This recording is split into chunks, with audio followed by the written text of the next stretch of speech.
You are listening to Season 2 of the Humans of AI Stories Not Stats podcast, where Devi Parikh and Dhruv Batra talk to AI researchers to try and understand who they are as people, what their life is like, what they think about, what they're insecure about, what they get excited about. Questions that reveal the stories of their day-to-day lives. In this episode, Dhruv talks to Subbarao Kambhampati, who is a professor at the Department of Computer Science at Arizona State University. He talks about taking walks in his neighborhood while reading research papers, feeling grateful for his wife's presence in his life, his fascination with everyone's reward metrics, how much it means to him to see his students achieve their full potential, and lots more. For more information on the podcast and episodes, check out the Humans of AI website linked in the description. And with that, let's get right to the episode. Okay. Can you see me now? Yes, I can see you now. Okay. Good. How are you doing? How are you? Good. Where are you now?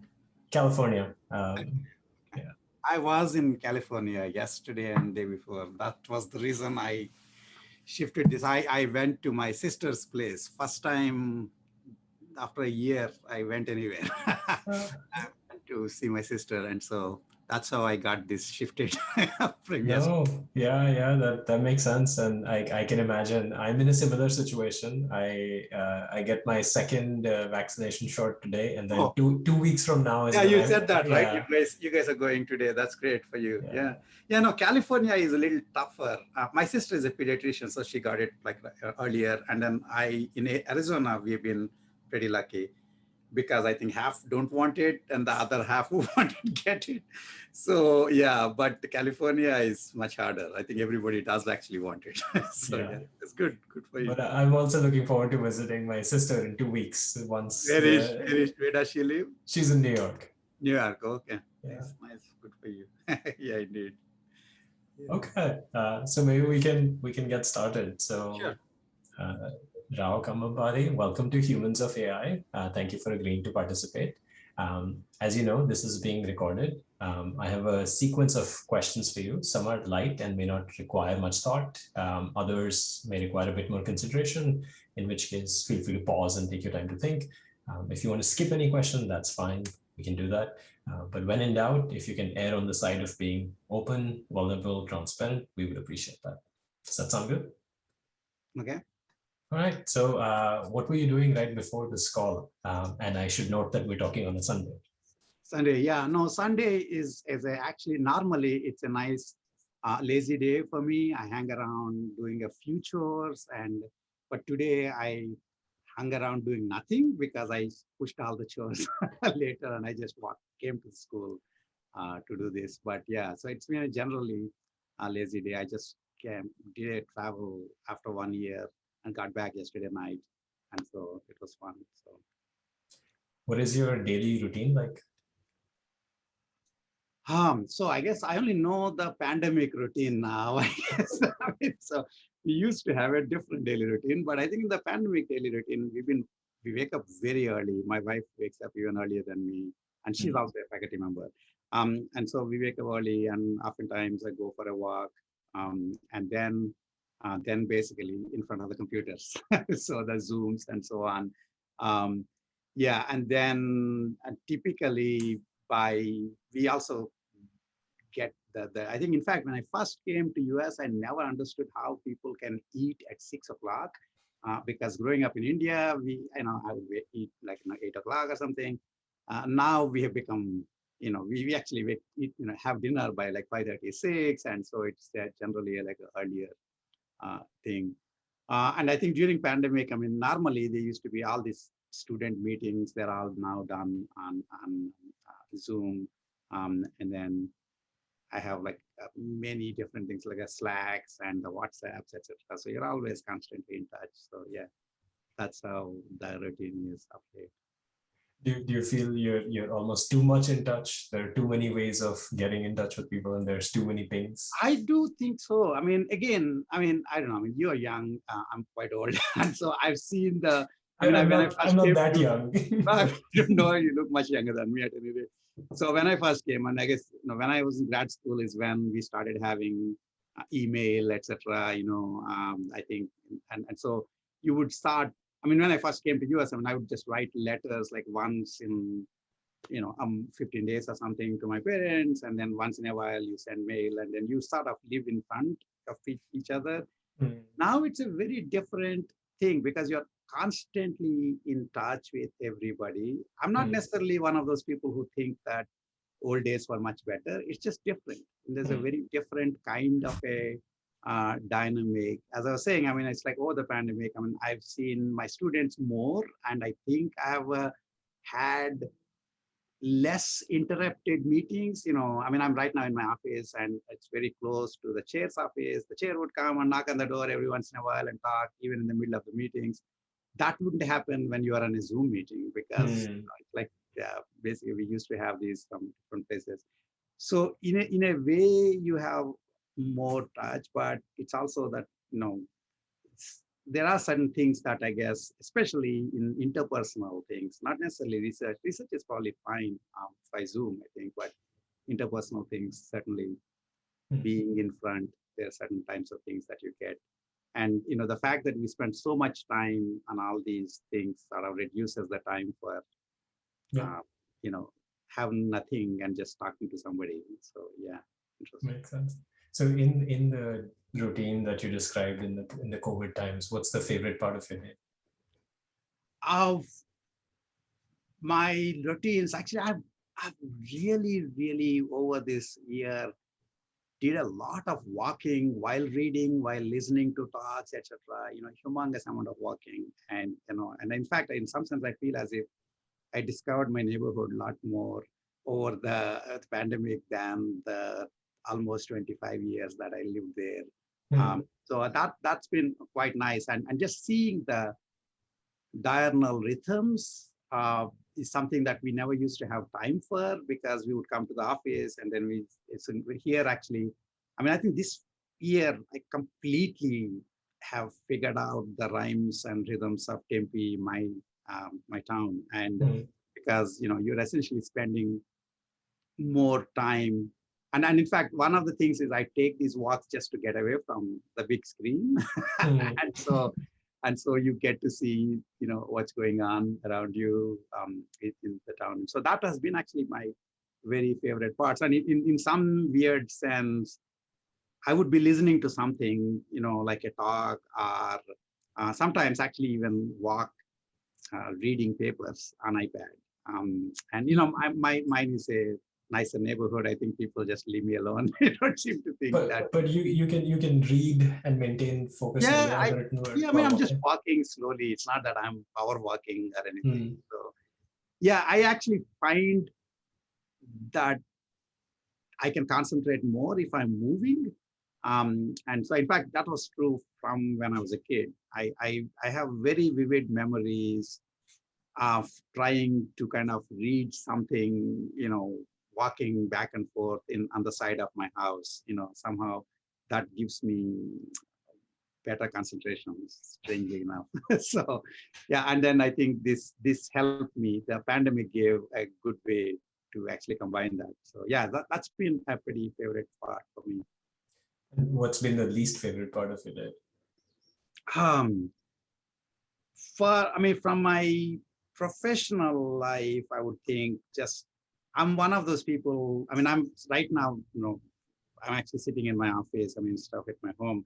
Right outside my office is where all my students sit. And my way of working has always been just randomly pop in and talk to students. So, I mean, everybody has different ways of working. Many of my colleagues, including my wife, they have specific one-on-one meetings. I just somehow like the spontaneous, pop in and talk to people. That is something that I miss quite a bit. We've been trying to recreate that during the pandemic times. Like we have like a gathered town lab, and then once in a while people hang around and we try to do that. It's just not the same because, and essentially, so that is something that spontaneous meetings are things I guess I miss quite a bit. Yeah. Do you generally struggle with procrastination? All the time. All the time, I think. Yeah, I think I've pretty much all my life. I guess um, it's an interesting thing. Procrastination is an interesting thing. It's a question of what you count and what you don't count as your achievements during the day. And it it took me a while. I mean, I always am kind of unhappy that I'm wasting my time. And in fact, I keep this work diary which I have done for like 30 years, and anything I've seen, even go back, I'll still say, yeah, I'm not done anything. And most of the time, it's because I think that I don't count the day-to-day things that we have to do as part of work. So, to me, I think work, and especially all of us in academia, to me, the work is kind of sitting somewhere, thinking about something and getting an idea. That doesn't happen. And if it doesn't happen, if you don't spend that much time on that, um, I feel as if I did not use the day well. But then, all the other things that you have to do, read somebody's paper, give them comments, etc. Those are part of what I'm supposed to be doing, but somehow I don't count it in the back of my head. And so I feel as if I'm always sort of falling behind with respect to this thing that I guess I have in my head, that, this romanticized notion of sitting somewhere and, when getting ideas, which happens once in a while, but yes, it's like, it's a different thing. So yeah, yes, certainly I actually have G tasks. Google used to have this Google tasks to do, and I started putting those things, and it's ridiculous now. I mean, it's like maybe like 90 pages long, and I just basically keep putting stuff on the top. It's like hilarious. It says once in a while I just, try to scroll down. It takes me multiple minutes. And so in a way, I think the way the procrastination gets handled is sort of things that just go down, and if it is important enough, somebody will get back to you. Yeah, I think at this point, this is not a procrastination problem, it's a prioritization system. Indeed, I mean, I think really, in a weird sense, I think all of us have to deal with it because everybody is 24/7 accessible, and so it becomes an issue of, if you do not carefully set time, if you're not careful about your time, um, you would just be doing everything that everybody wants you to do. And then there's, for good reasons, they have things that they would want you to do if you're, if you're a bunch of students, if you're, if you're in department and so on. So my sense is that yes, I procrastinate, and the important things, probably if it's important, they will bring up, somebody will bring them up again. But yeah, so Okay. I think pretty much, I mean, again, I think my wife, who's another faculty member, and I'm quite jealous of her. She's extremely good with her time and so on. But she is a lot more, I think with respect to somebody like her, I think I'm like essentially, I'm just not doing anything on time, but I get by. Essentially, yeah. Indeed. And are you competitive, Rao? That's a very interesting point. Um, I think I am. I think I am. I don't necessarily. Well, I mean, again, I grew up in India, and went through all these competitive exams and so on. If I'm not mistaken, you probably went to JEE too. Same. So actually, in fact, one of the things that helped me was, in fact, I didn't know the whole JEE myth when I just took it, because I was one of the first people to have taken it from my town and so on. But I think in general, sort of some level of competitiveness is there. But one of the interesting things is I have friends who are so much more competitive that I think it's almost um, cartoonish compared to me. So I wouldn't say that I'm not competitive. Um, my wife thinks I'm competitive. I think I'm not at all competitive with respect to many other people I know. But yeah, it just sort of comes with the territory, I think. So. Is there a rejection or a failure that hurt particularly bad? Um, well, I mean, it's not clear. So, I mean, I tend to not remember bad things as much as I remember good things. That's like Hmm. a strange thing. In fact, it's like a That's my. such a I mean, that's such a nice mindset. I That's know. I that's don't know. I mean, I did not know. See, this is the only thing, right? I mean, so the life you have is the life, the only life you know, until you talk to other people and see how they do things. And so it took me a long time. My siblings, I have two siblings, and I'm the oldest, and I have my sister and my brother. And at some point of time, my sister told me that I tend to remember all the good things of our childhood, and I don't remember any bad things of our childhood in general. I mean, not. I mean, I might, but it's not. The usual thing that people say that you should remember but not relive to avoid trauma. That's just built in for me. I don't ever relive any trauma. So I think in general, um, yeah, so I'm one of these people who think that everything went well for me. So I don't necessarily. I mean, hmm. there have been things that I expected will go one way and didn't go that way, and I felt bad at that particular point of time. But now, if you ask me, I think everything worked out well.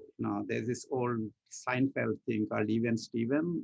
Where everything just sort of works out. Even if he loses something, something else comes up, and he's fine. At least that seems to be the story of my life, at least the way I view it. So yeah, I don't remember anything particularly significant as a rejection that actually affected me. Of course, I had lots of rejections in life, of various things, including, I mean, in fact, being a faculty member is taking rejections left and right. Yeah. So I think you wrote this lovely paper and nobody else thinks so, but that's just the way it is. So, Yeah. but in terms of rejections that actually I remembered, I don't really, I don't know that there is anything that stands out. Hmm. So. Is there an achievement or success that felt particularly good? Yeah, it's a strange thing actually. I mean, of late, I love the things that my students do. Those, I think the most recent one, one of my most recent PhD students did extremely well and, got bunches of awards that felt particularly good.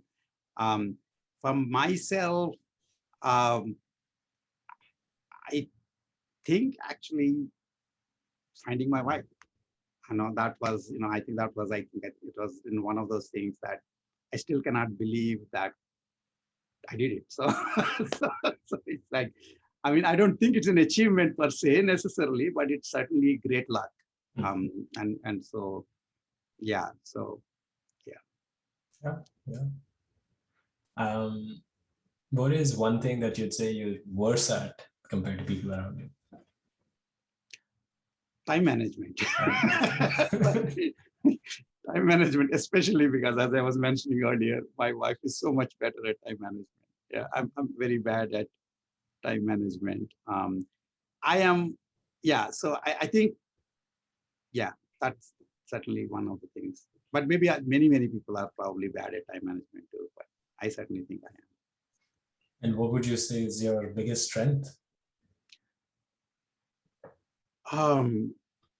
Biggest strength is finding connections.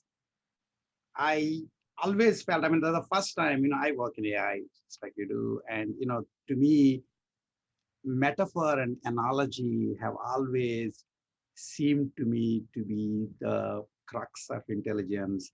And actually, the first time when I heard somebody else say it, it said, "Oh, yeah, that's obvious." I mean, I didn't even know that that's what I was doing. But to me, everything seems connected to everything else.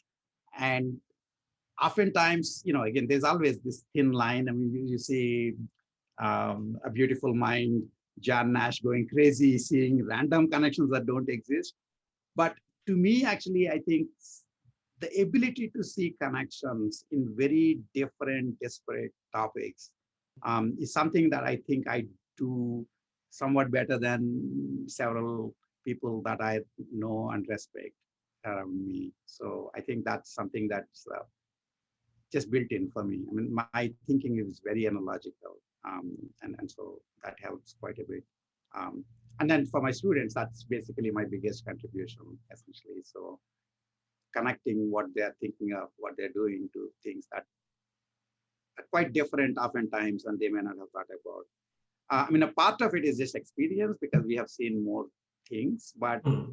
part of it is also that, they have this thing, right? The deja vu feeling. I mean, I live life with a variation of deja vu feeling, which is everything is sort of connected to everything else. I mean, and my students, everybody knows that, around me knows that everything that happens in life, I have a Seinfeld analogy.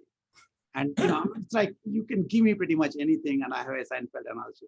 And in the beginning, I mean, a part of it is also because the Seinfeld is just such a great sitcom. But on the other hand, it's also because I you can pretty much, I probably can do it with Simpsons too, if I cared as much. It's like I tend to find connections. And so to me, that's sort of more fun. Yeah, yeah, Yeah. that makes sense. What is one favorite tool or trick or hack that makes your life more convenient or efficient or fun? I keep notes, Hmm. especially in professional life. I keep notes. I mean, I do less now, much more before. Um, in general, in fact, when I was a beginning faculty member, when students will be sitting on the other side, even if they are not taking notes, I will be taking notes of our meetings. I'm like a compulsive note taker.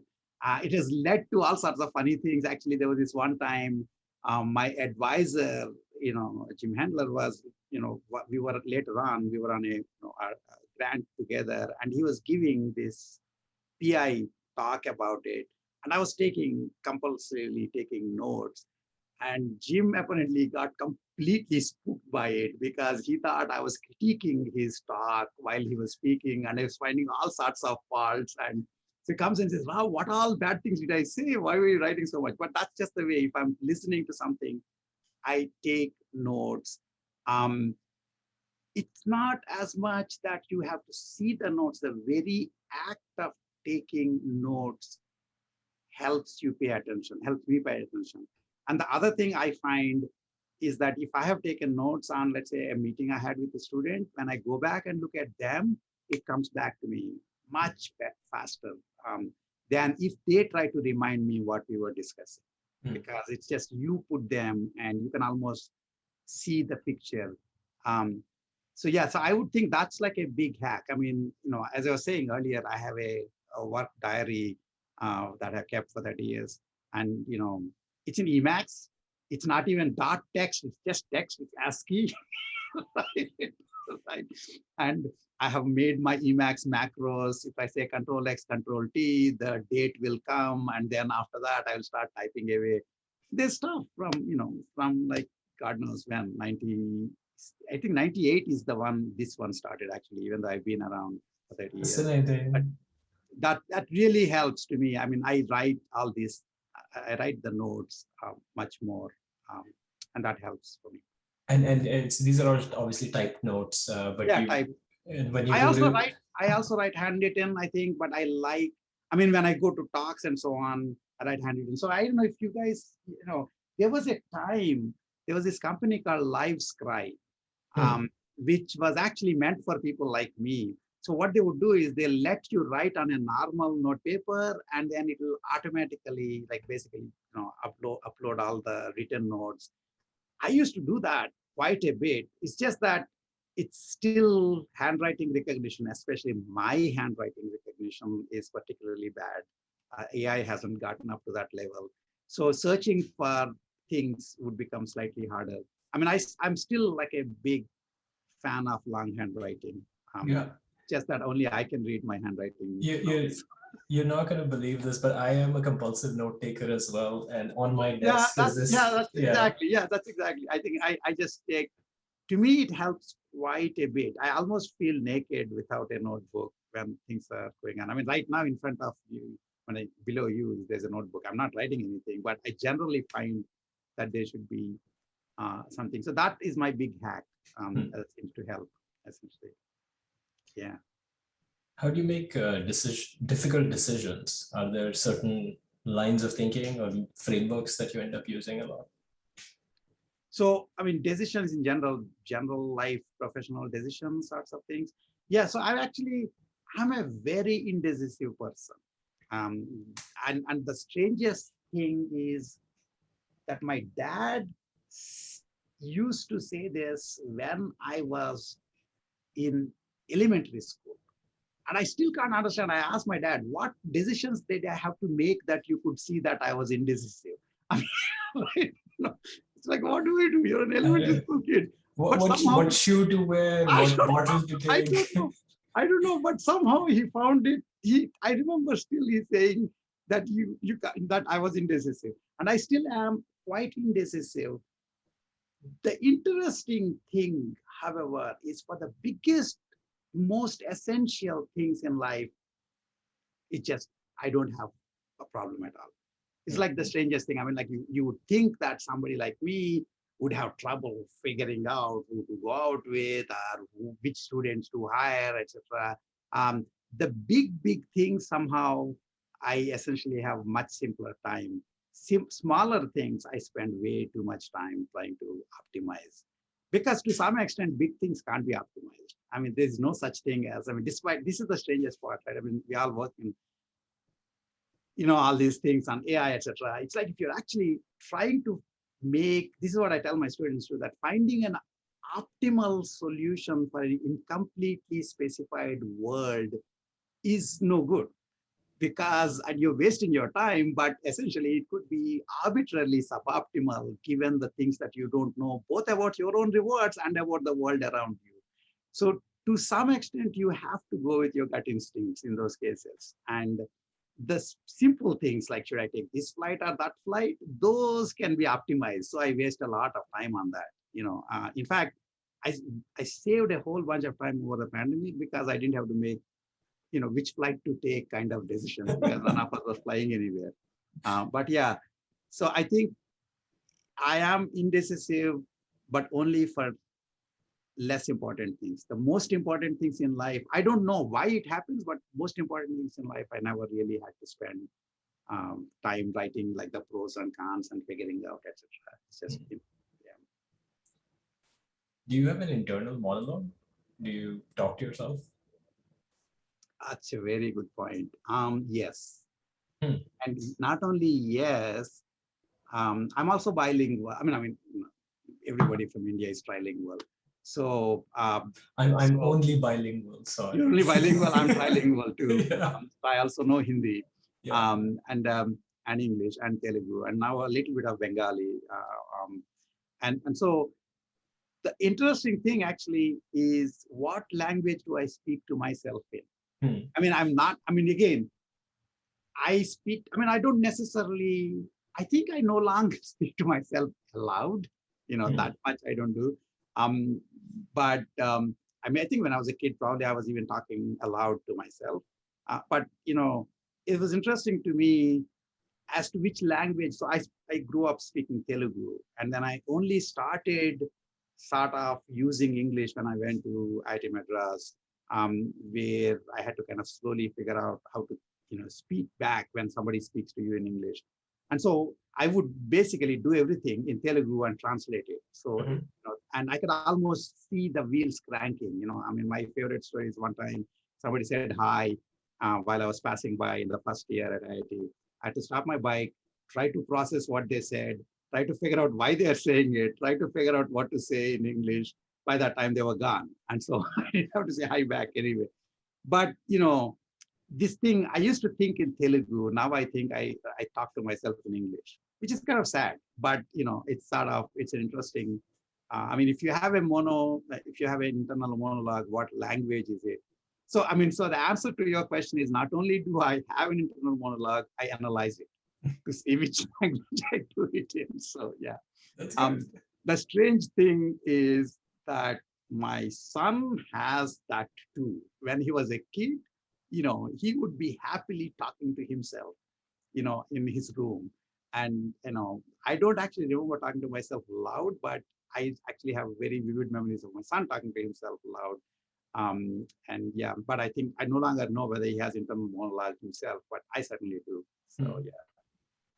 And are you a visual thinker? Do you have pictures, motion pictures, scenarios playing out in your head? No, actually, I'm a linguistic thinker. I'm actually, I'm extremely bad at Well, I don't. I mean, I'm at least depending on if you think in terms of things like the mental rotation sorts of things. I would. I mean, if any exam was based on mental rotation, I would have flunked it. And I mean, this is I'm very bad at those things. But I mean, obviously we visualize, and I have like very vivid dreams every night. I have just so many dreams, and obviously they're all visual. Dreams are visual, but in terms of thinking, it is both linguistic and um, visual. It's not, I'm saying not just visual because I don't think I have the actual capability to do mental rotation as well as many other people I know, for example. Um, so, but basically, I mean, pretty much sort of you're having this conversation, not conversation actually, you're thinking these things out in head. And yeah, pretty much even things that you write, it happens to me. I mean, when it basically ideas come. It's like there was this I said the Seinfeld. I mean, so there was this Seinfeld episode where he's asleep and he gets this great idea. He gets up and writes, and then that about the joke, and then he wakes up, and next day tries to figure out what he wrote because he doesn't know what he wrote. This happens to the part about waking up in the middle of the night because I had to write down what I was thinking happens to me. So I think I'm basically there is a general, it doesn't have to, it's not like Fermat's last theorem proof that Andrew Wiles kind of thing. It's just even simple things like, what might I want to write to somebody? It'll just be in the back of the head and you'd be thinking. So yeah, I think it certainly, I do have an internal monologue and do that. Yeah. And what do you tend to think about when you're not actively thinking about anything? What goes on in the back burner? Too many different things, because as I said, I connect things, and so it becomes, actually I used to play this game. It's a very strange thing, right? I mean, for AI people, I mean, I always felt that for AI people, having a kid is sort of like Skinner having a kid.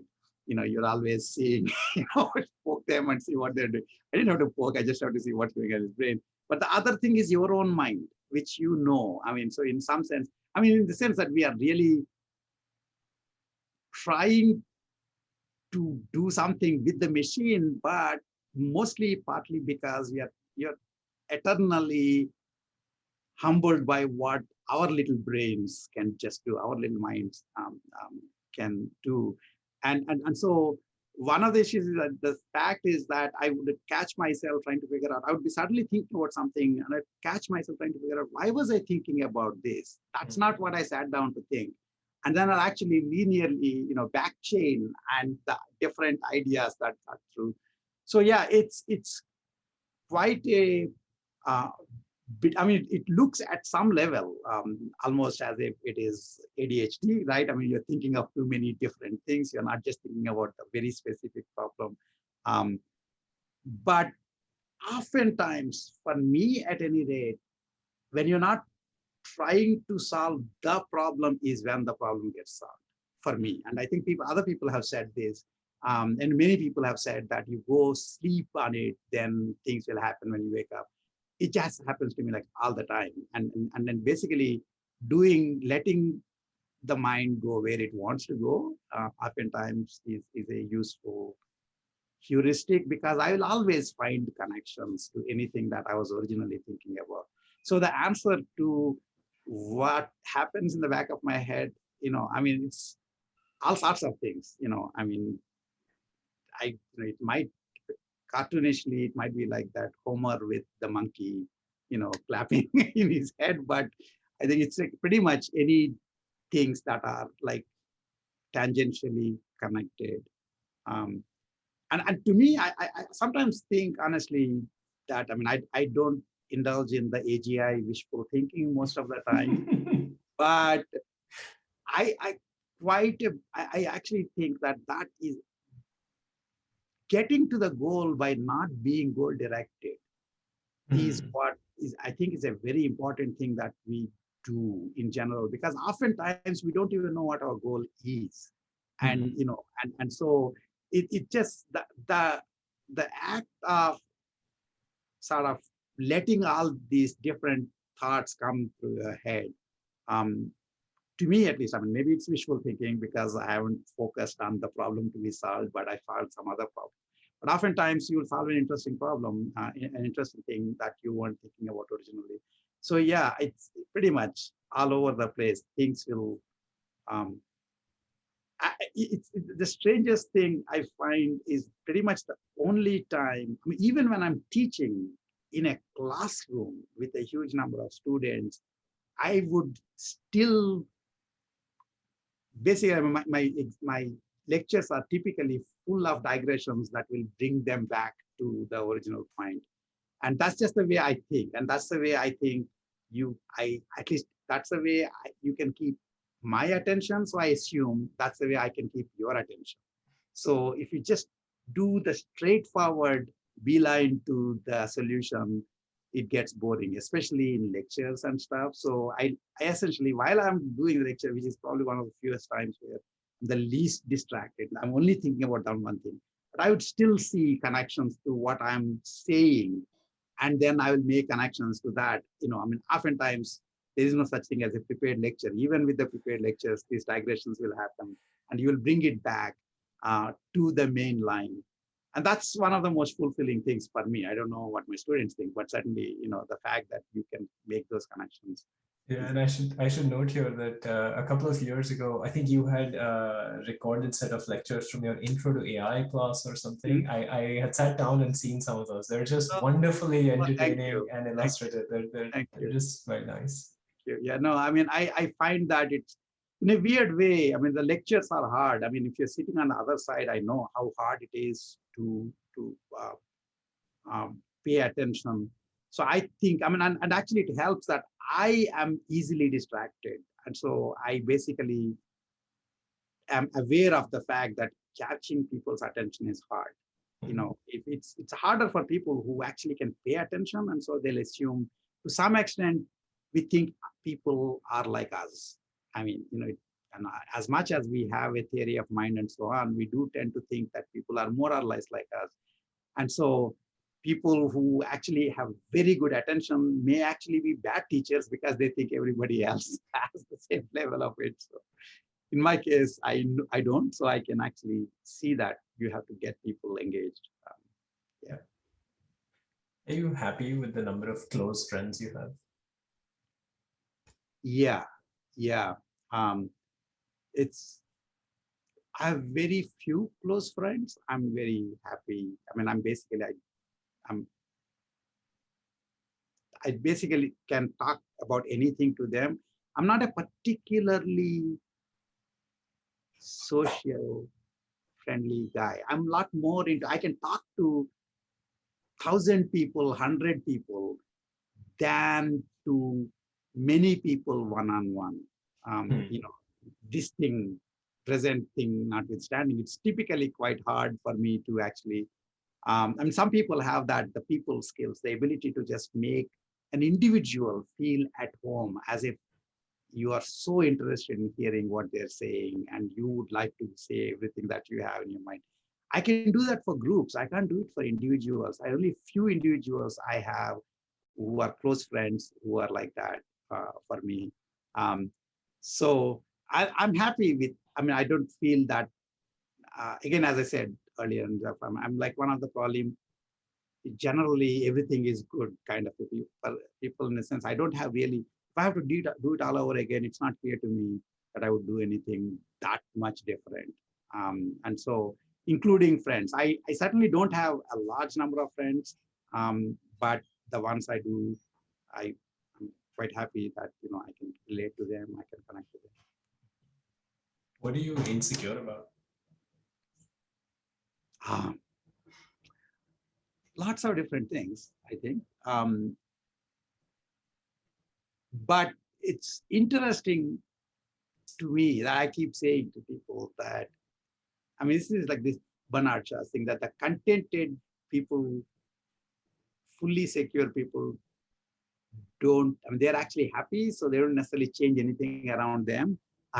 so, so, and I used to think that I am particularly insecure. Again, this is this issue that there's just so many things that you do, you don't necessarily know whether other people do that too or not, because we are all unlike computers, we all have these brains with no USB connection. So we have no idea what's going on in other people's brains and we only share certain things. So we don't necessarily, people don't necessarily tell each other that I have these kinds of insecure feelings and so on and so forth. But to me, so I mean, the simple answer to your question is I feel insecure about lots of different things, including have I been particularly productive this year? Am I being a good advisor to my students? That's like a very big thing, especially because my wife is a much nicer advisor. My wife is a much nicer teacher, everything. So, I think we so found it's a very recurring... hard. It's very hard to compete. There's no way. I mean, she doesn't even compete. She doesn't care. But that's not the issue. But the thing is that it was interesting to me. I read this book, Team of Rivals by Doris Kearns Goodwin, which is the biography of Abraham Lincoln. You would think, my God, I mean, this guy is made out to be a saint, and clearly he must not have been insecure. He was just this avuncular guy who was just trying to help. The most beautiful thing about the book is how totally insecure Lincoln was. His insecurity was of a different level, and my insecurity might be, will this paper get accepted? His insecurity is, will history remember me? I don't even get to that level of insecurity. But he was apparently, that was some weird sense. I kind of came to realize that, again, from a quasi AI to life perspective, insecurities animate you. Okay, basically the reason Bernard Shaw says that an unreasonable man or unreasonable person conforms to the world around them and then changes them. And so if you're happy with everything, with yourself, then essentially there is nothing animating you. So it's like a very strange situation. I mean, as I'm talking to you, I say both that I'm very happy with everything in my life. In a macro sense, that is indeed true. But at the same time, even though I'm from India, I never understood this idea of sort of general contentment for contentment's sake, which is what, obviously the Hindu philosophy goes towards that. Of moksha and nirvana. Yeah, exactly. So if you are that content, you are not animated. Essentially you're not, so if you're not even moving, you're not moving anything else either. So in some sense, I assume that being insecure is just part of what being human is. At least that's the way I tell myself. And I'm pretty sure there are people who are less insecure than me. There are people way more insecure that they can't do anything. That's the other very interesting questions. But I mean, I certainly have, I certainly think of a bunch of things, again, including, as I said, am I doing well what I'm doing? Am I being a good father? Am I being a good advisor? All this stuff. But I think that's just part of, I told myself that that's just part of the deal. Again, I mean, we are talking when I'm close to 60 now. Okay, so it's, if we had this conversation when I was 30, I would have said, oh yeah, I'm insecure. I'm trying to work on my insecurities. I don't think I'm going to work on my insecurities. I just assume they're just part of you, and they work for you. If you are lucky enough, they work for you. What is something surprising about you? Something that the rest of us may not guess? That I have trouble talking to strangers. So, I mean, so it's basically, I think, for example, if I go to a conference, I used to hate going to conferences because I'm not one of those people who can just go talk to somebody. It would take me humongous amount of internal dialogue to kind of go talk to somebody. Now it doesn't matter because I lived long enough. I know lots of people, so I will still be able to talk to them, all that stuff. But given that if you put me on a stage, I come across as somebody who doesn't have stage fear of any kind, stage fright of any kind, which I don't, honestly. In the sense that I know how to manage that very well. But this sort of goes back to what I was saying earlier. This idea of schmoozing is just foreign to me. I just don't know how to schmooze. Like general idle chit chat is something that comes easy for many people. It's not easy for me.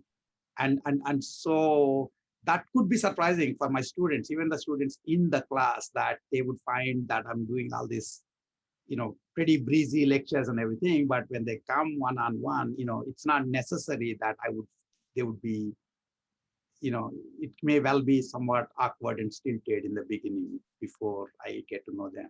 Um, so I think that might be surprising, but certainly it's surprising for some of the people that, that look at us. Yeah. And what is something about the world that surprises you?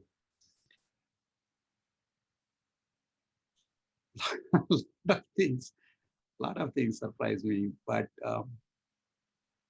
I actually am surprised at people who can be content, in the sense that they can be content, sort of this business of, again, going back to this previous thing that we're talking about. I mean, in Hindu philosophy, this business of just staring into the world and reaching moksha, whatever is considered to be a good thing. And I can't, for the life of me, understand how anybody can do that. And there are some people who could do that, some people who are like essentially just able to be completely content with everything, to the level of not being animated to do anything. That the fact that, so that surprised me. So actually a much bigger issue to me, and I keep saying it to my students, is the thing that's eternally fascinating to me about people is their reward metric. Because all of us, I mean, again, it's cheesy AI metaphors, it's all over my life. And so, it's some random, reinforcement learning in DECPOM-DP is what you're doing. If you think of that as life, then the thing that's interesting to me is we more or less have the same observability of the world. We have more or less the same capabilities. The thing that's most interesting is what's your reward metric. And it's this internal reward metric. And that, I think that when I'm trying to understand people, I'm trying to understand their reward metric. And everybody has a different reward metric. And it's just fascinating to see the differences. I mean, of course, the ones that are closest to me, my wife and I, I always do this analysis in my own head. If I do it loud, I'm sure she would throw me out. But so this idea that we all have very different reward metrics, and the fact that that's something that I think it's just very surprising to me. And I actually remember, I was telling this to somebody the other day, I actually remember the first time realizing this. I mean, it's known that kids come into this world thinking that the body is connected to the universe and that there's no difference between them and the universe. And then they get out of that, and until 15 months or so, they think that their preferences, their reward metric is the same as everybody else's reward metric. And around 3-4 years, they realize that even their beliefs are different from everybody else. And that's when we become fully human. We can tell lies. We can theory of mind develops. Right? Yeah, the whole thing. But one is that realizing it, the other is like consciously realizing and analyzing it. And I remember actually I was in sort of elementary school or something when I suddenly remember thinking, yeah, everybody actually has different lives. So for some strange reason, I was thinking about it. What if everybody wants the person I might want? And apparently I was thinking very forward looking to see, who might I want to get married to, and what if everybody is interested in them? And then one of the things that was suddenly kind of dawned on me is you don't need to worry. Everybody has different lives. It's not like the universe is competing with you. And that's actually a very beautiful thing, because I think the world works because we all have different reward metrics. And I think enjoying that and respecting that, to me, is extremely important. I mean, I may not have your reward metric. I may not know how to live my life with your reward metric. But am I glad that you are there? Because I think the world works because we all have very different reward metrics. I mean, there are some manifold, I'm sure, but they're different enough that that's what makes the world work. And that's interesting to me. Do you think you'll get there at that point where you are also not chasing anything? I don't think so. I I don't know. I mean, I still don't think I would get there. I would be, even more categorically, no, I won't get there some years back, but still, I think even now, I still don't see that I will ever get there. I just don't understand that. Again, it's again part of a part reward metric in some weird sense, right? So I think in a weird way, I'm both extremely content with what I have, and I'm also extremely insecure at not extremely, but somewhat insecure. And I think that animates all of us. I think if I don't feel at all insecure about anything, there are a whole bunch of things that I no longer care about. One more conference paper doesn't matter to me anymore. This was, by the way, I'm sorry to tell this, but this sort of a thing is crazy for me. But so I have nightmares, and everybody has nightmares, right? So about things that are failed, that you're doing bad at it.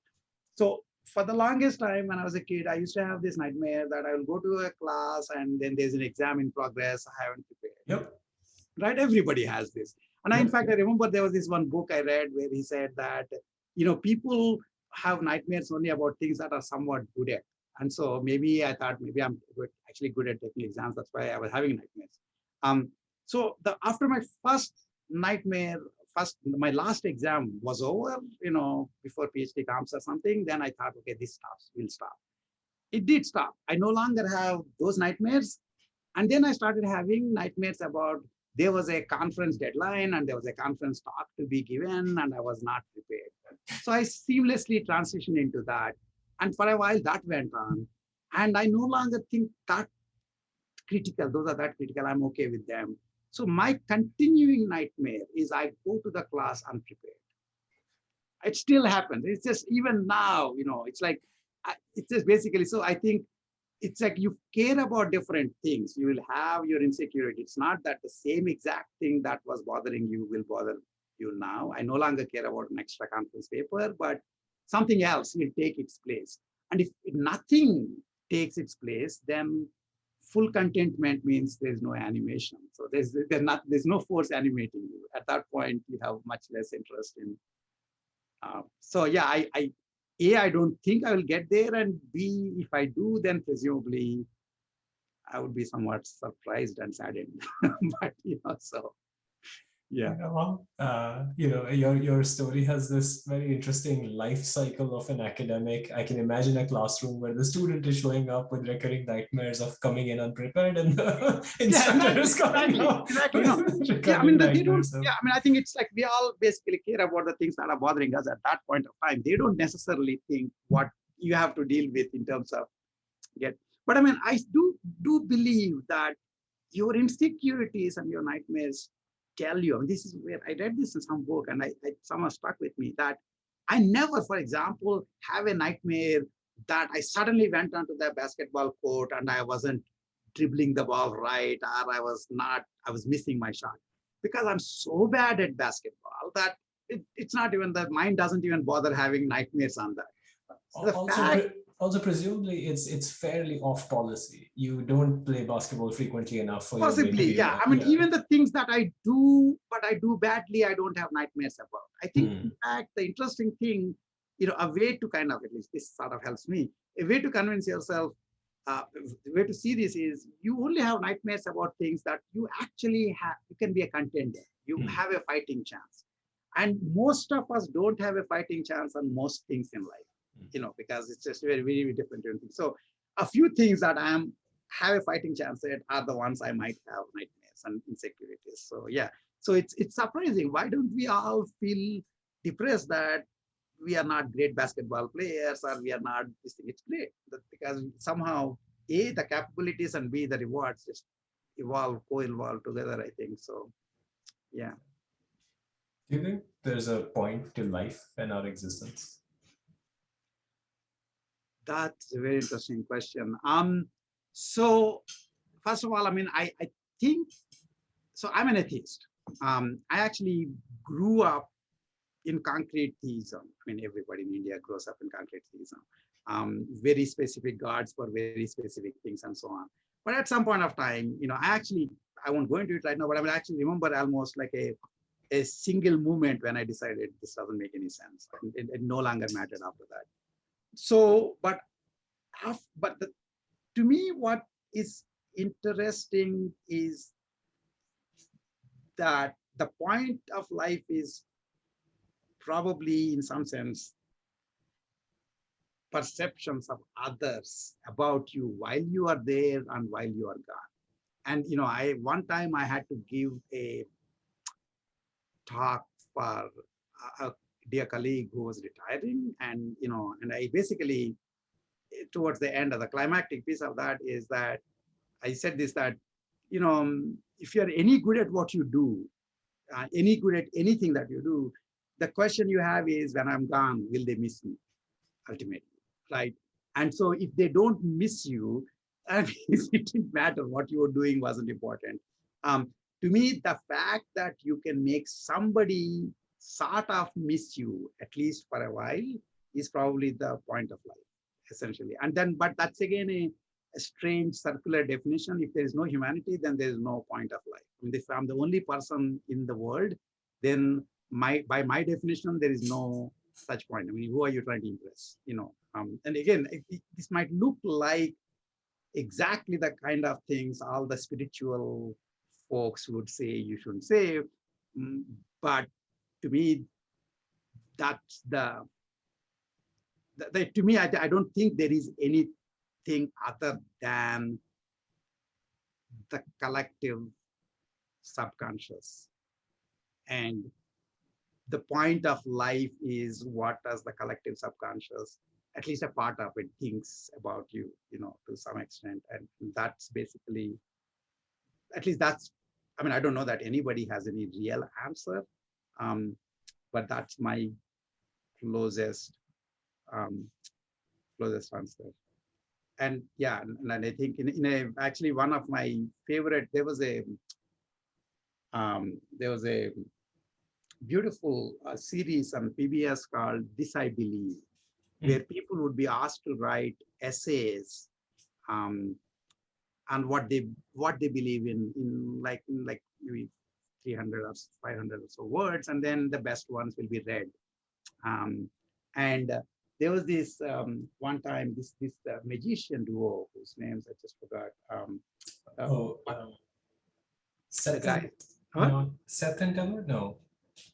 No, I'll get this later. But I mean, these guys, the magician duo. So one of them essentially wrote this thing called I don't believe there is a God. Okay, that was his belief. I'm not saying I don't believe, no. I believe there is no God. That was his thing. And it's a beautifully written essay. One point of it, it's not that he was trying to take off on this atheism, etc. His point is the fact that there is nothing after and nothing before makes you realize that what you are doing is the only thing. You don't necessarily you are living in a potentially non-ergodic world. Non-ergodicity is not just you getting killed. If I made somebody extremely unhappy with me, that is a kind of non-ergodicity. They will never come back after that. And so you don't get to do over. The usual thing about afterlife basically is, I'll screw around and then I'll hope that, in the afterlife, things will be better by basically praying to the gods. And so to some extent, it makes you, the fact that there is nothing separate from the life, that is the point of life, makes you more deliberate, it seems to me. And, and so it's what you're doing is what you're doing. And there's no separate point to the life. The entire process is the point. Actually, there's another beautiful thing from BoJack Horseman, where Diane Nguyen actually says the same thing at one point of time, that there is no point to the life. The whole thing is the point. And if you think about it that way, because saying that there is a goal of attainment makes you think that you can kind of run roughshod over people, for example, and then say sorry afterwards. Sometimes it might be possible, sometimes it might not be. It really is a trajectory. And I think that's the very fact that we say, is there a point in life? The point of the life is our usual way of thinking of goals of attainment as again as constraints on behavior, which is a lot more general, which also captures the goal of attainment, right? So yeah, I think that's at least my way of thinking about it, and that makes quite a significant sense. Yeah. On to deeper philosophical questions, even deeper. Pineapple topping on pizza, yummy or an abomination? That is a very interesting one. I actually don't have a strong opinion on that. I'm fine. First of all, I'm a vegetarian. And so if I cut off pineapple also, then there's one less vegetarian topic. So out of constraints of So out of behavior. constraints, yeah, I'm fine with it. I mean, I would like to have mango topping on pizza. I mean, the ripe mango. I mean, if you can have pineapple, why not mango? I'm like a crazy mango lover. So, but so I think, I don't know, maybe in India they have, mango toppings on pizza, but pineapple topping is fine with me. I'm not against it. No. I think you just provided an entrepreneur an interesting recipe idea in India. Like, yeah, I think so. I mean, there should be. I mean, we should put mango on everything, as far as I'm concerned. So yeah. What is some of the best advice you've gotten or given, or what would you like to give as advice to your students or others?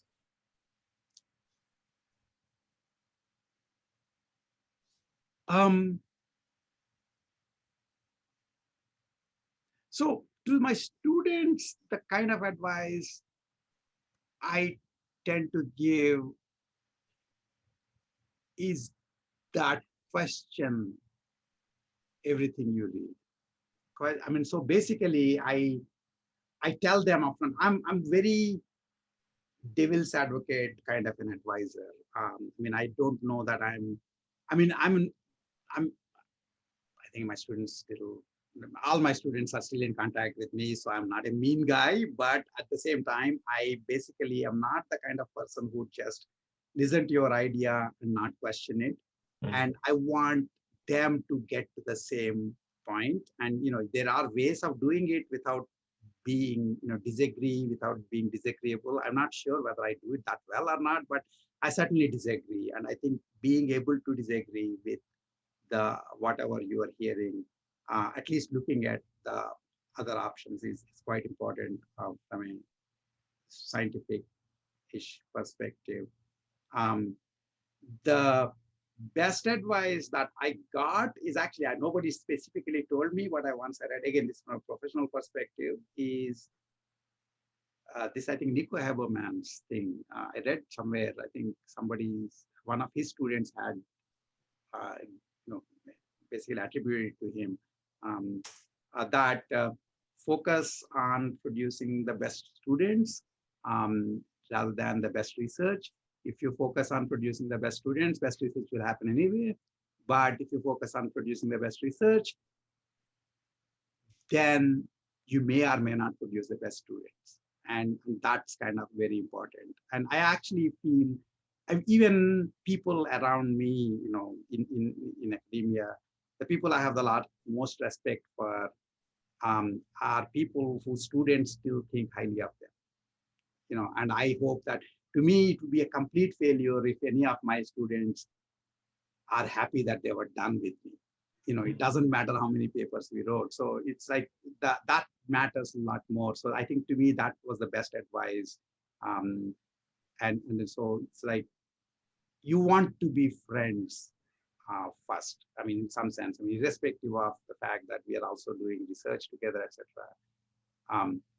You should be, you want to kind of get them to be the best student possible. I'm not necessarily sure that I'm really into all potential facets of personality improvement, etc. But I think it's just the fact that you shouldn't be ever putting research about what's good for the student.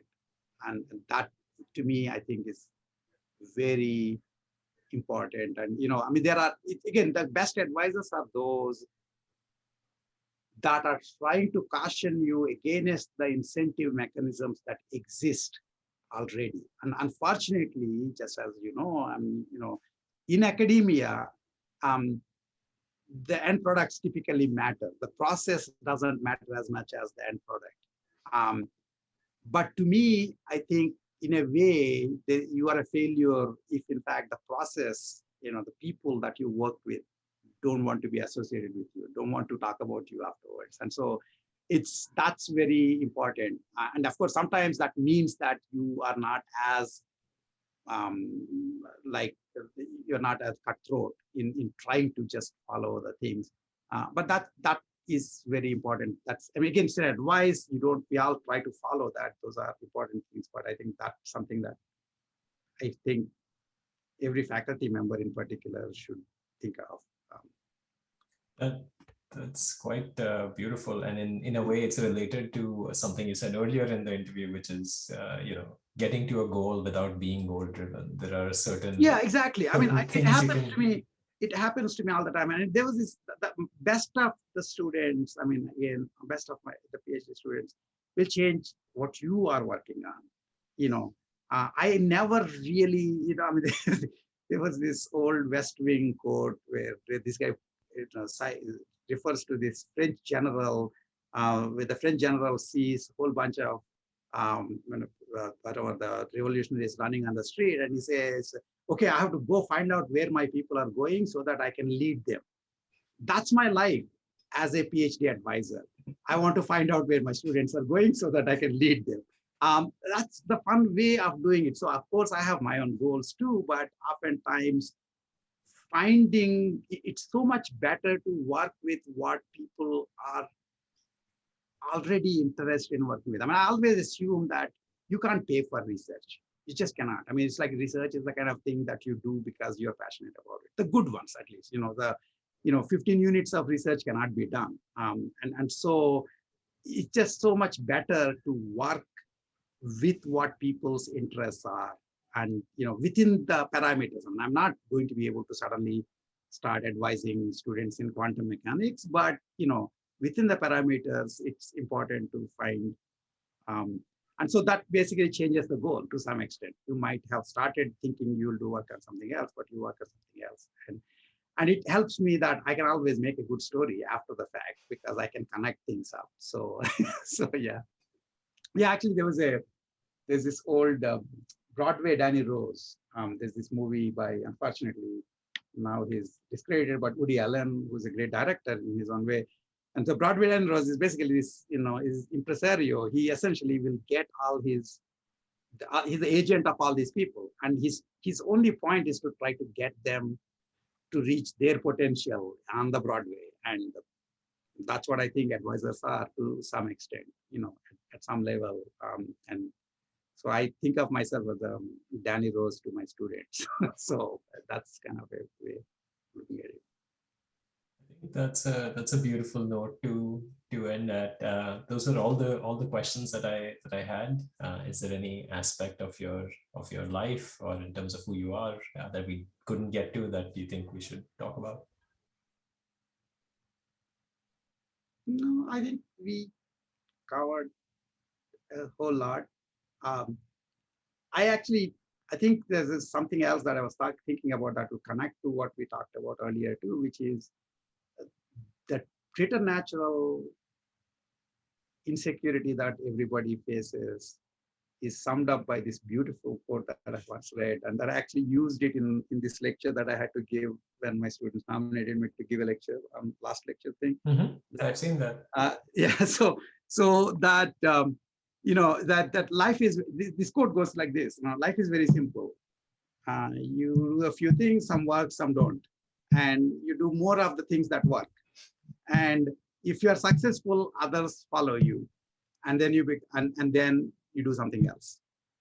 The trick is doing something else, and that to me is the preternatural insecurity, because especially, I mean, all of us in academia, all of us in research, basically are thinking we will, there is this exploration exploitation trade-off put in the most beautiful terms possible.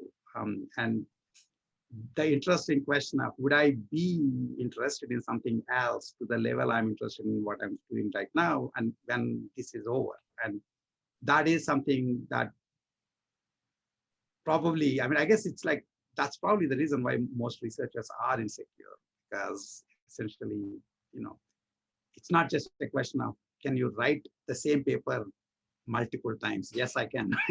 It's like, get to the next one. when the next one is not known. And so in a way, I think that's just, but yeah, but I mean, it was fun. I actually, I was thinking in the back of my head, you were talking about introspection. So while thinking of this morning, I was thinking that two things. One is I tell my students at the end of every semester, I make them do these reflections, course reflections, which are basically about the most important things that they learned, the connections they found, etc., etc. And then I preface it with this quote from Socrates that an unexamined life is not worth living. Yeah. And I believe that, but it's also true that introspection is hard. Mhm. Actually, most people would rather not stop, because stopping and thinking about where you're going is actually quite hard. So I was thinking that introspection is IP hard. It's worse than NP hard in some sense. And so I was a little worried about doing this, because as much as I do it in my own head, this is some sort of a, introspection in front of somebody, and it's fun. I think it's what doing it, even if you don't know what the answers look like to anybody else, you learn something about what you care about. So it's fun. So thanks for doing this. Yeah, and thank you for live giving us a insight into you introspecting into your own life live. So that's quite nice of you. Thank you. Okay, thank you, Rao.